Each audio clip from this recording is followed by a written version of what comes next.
Hey Mom, just let us know when you kick the bucket. We need the money fast. Scott is the oldest, so your inheritance belongs to us. I've always hated you. Such a boring old hag, always so serious. Yeah, a truly boring mom she was. It's said that the human hearing functions until the moment of death. Imagine hearing such words at your final hour. Horrifying. Fury overcame me and I stood up, slapping Scott across the face. Let's go back about a year ago. My name is Alice. My husband Samuel and I weren't blessed with children, but we lived happily as a couple. Our life was nothing but peace. Both of us were gentle and never quarreled. We had no expensive hobbies, leading to tranquil days. But then, one day, that peace was shattered. My mother, living at her home, fell ill. My father, who was a well-known executive of a major corporation, passed away a few years ago, and my mother lives alone in her home. We had no children, so we had often asked her to live with us, but she always refused, saying, "I'm okay, I can still live on my own." But now, due to this illness, she was almost bedridden and would have to remain hospitalized unless someone took care of her. Scott, my older brother, vehemently refused to care for her. Scott and his wife Karen had a young child, so I could understand their refusal. The only ones left who could take care of her were Samuel and me. I braced myself for a divorce or separation and asked Samuel, "Please, Samuel, I want my mom to live in her home, where so many memories of my dad still linger, for as long as she can move. Please let me go home and take care of her." At my desperate plea, Samuel seemed surprised at first, but then he smiled gently. Well, if that's the case, maybe we should sell this house. It's just a rental, and if your mother-in-law is okay with us living with her, we won't need this house anymore. Huh? Are you coming with me, Samuel?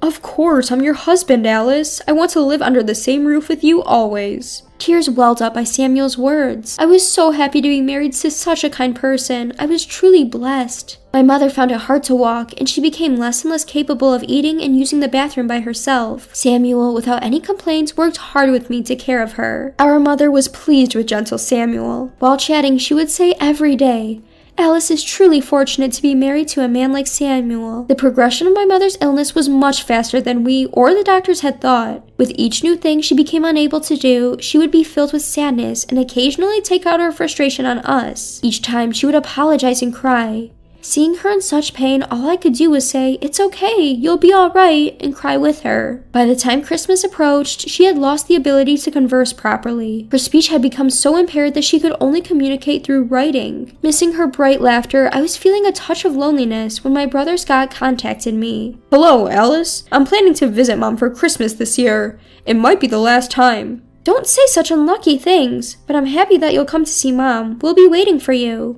I had always kept my brother updated about our mother's condition via text, but he almost never replied. Even though our mother had loved us equally, I thought it was quite cruel of him. So when I heard he would be visiting for Christmas, I was truly glad. Scott and his wife Karen left their kids at Karen's parents' house and came to our home for Christmas. I thought they left their kids with Karen's parents out of consideration for our mother, but when I thanked Karen, she casually said, "Kids would just get in the way," which surprised me. Not having any kids myself, I wouldn't understand, but I thought it would be better if I never understand the feeling of calling one's own child a nuisance. Scott and Karen were entirely thinking that they were a guest. Scott entered the room next to the living room where our mother was and asked, "Hey, still kicking?" When our mother silently nodded, Karen said, "Doesn't it smell in here? Mom should take a bath every day." It was absurd. Even though our mother can't speak, she can hear perfectly. Due to her illness, she's lost almost all her physical abilities and can't take a bath. I wipe her body every day, but there's a certain smell specific to sick people that can't be removed. I thought they were extremely rude. After watching Scott and Karen go back to the living room saying, "Let's have a drink," I whispered to our mother, "Are you okay?" She smiled slightly and nodded. In the living room on the other side of the door, Scott was ordering to Samuel, "I'm the guest here, fetch me some booze." I could imagine Samuel, who was a timid person, hurrying to the kitchen to get the alcohol. Feeling sorry for Samuel, I went to the living room. Samuel, who was about to place a can of beer in front of Scott and Karen, looked relieved when he saw me and said, "Thanks, Alice." Scott has always been ill-tempered and doesn't get along with Samuel. His wife Karen is the same type of person. "Bring more booze," she ordered Samuel, already having emptied several cans of beer. Without saying anything about our mother recently, my brother Scott and his wife Karen only discussed how much of our father's inheritance was left, or how jealous they were of us living in our family home with no rent. Scott and Karen just seemed focused on money. "You're making a pretty penny, aren't you, Samuel? Must be nice, Alice. You found a rich man and married him. Samuel's not even that good looking. You're just blinded by the money, right?"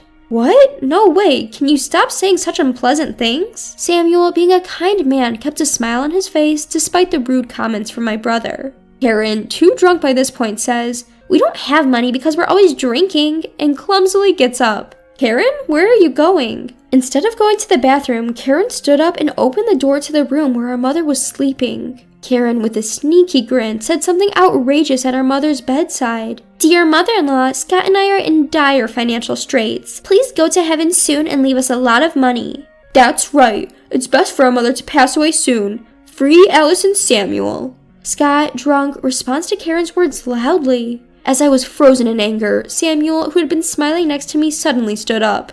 Please leave.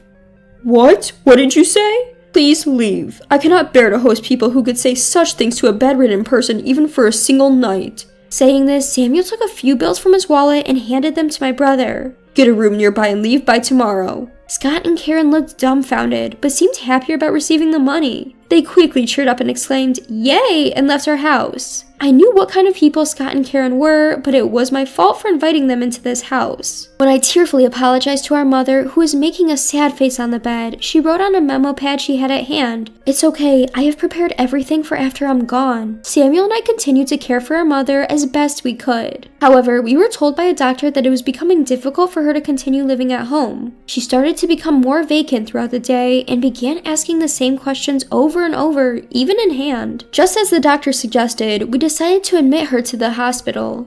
Still, Samuel and I visited her almost daily. We messaged Scott to inform him that Mom may not have much time left, but it was only read and ignored. Our mother began to fade, and the time to say goodbye was drawing near. It happened on a summer morning.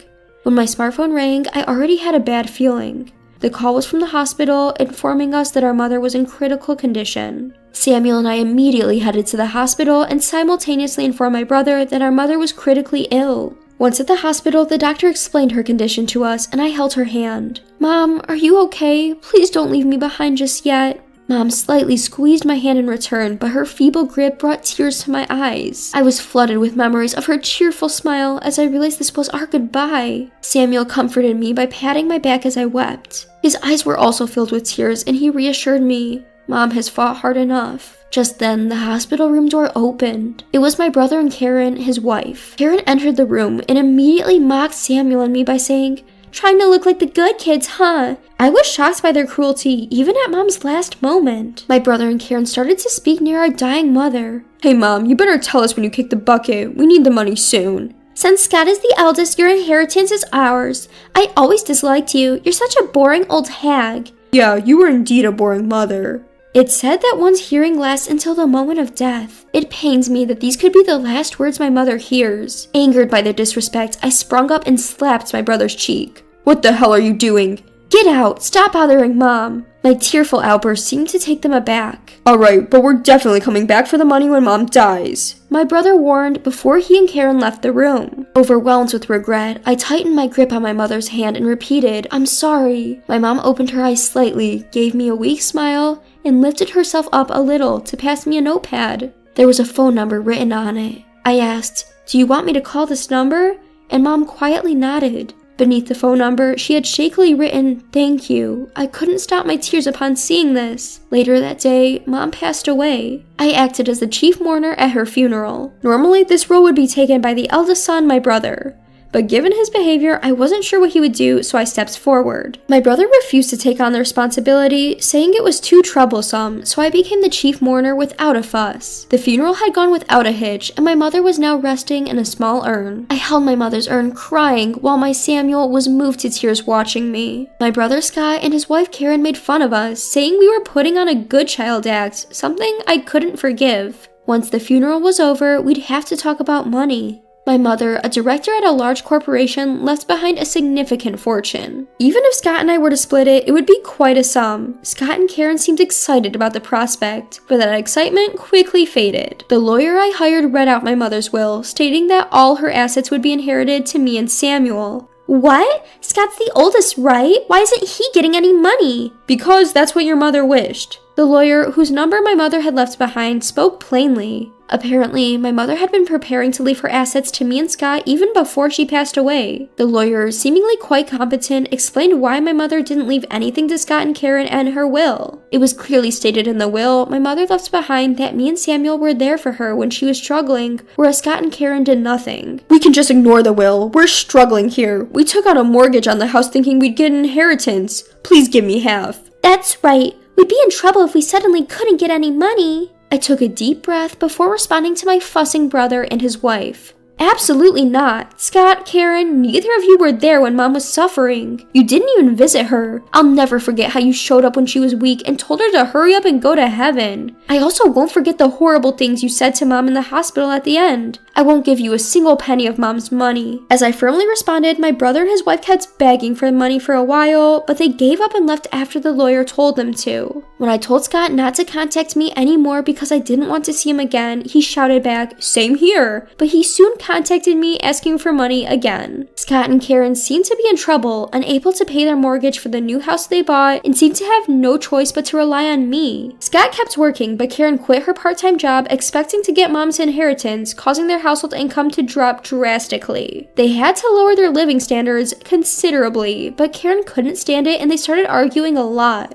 They thought they could manage by moving into the family home where I still lived, as it would mean no rent, and said they wanted to live together, but I refused. The ownership of this house had been transferred from my mother to me. Moving in without the owner's permission is not allowed, so when I explained that, Scott, who seemed to have been thinking of moving in by force, was at a loss for what to do. In the end, Karen, unsatisfied with their low standard of living, divorced. She took her child and went back to her parents' home, and seemed to have had to go back to her old job and work as a part-time employee. As for Scott, he tried to fix his inability to repay the loan by gambling, but ended up in a major loss. He got himself into a huge debt and is now living in a small, rundown apartment, scared of debt collectors. Several times, calls came asking for money, but each time I firmly responded, "I have no intention of lending you any money." Samuel and I are carefully maintaining and living in the family home where our memories of our mother remain. The inheritance we received from our mother, we've kept untouched in a separate bank account from the one we use regularly. It's the money that our father and mother worked hard to save. We made a promise to use it only if something were to happen to us, and today is the day of our mother's memorial visit.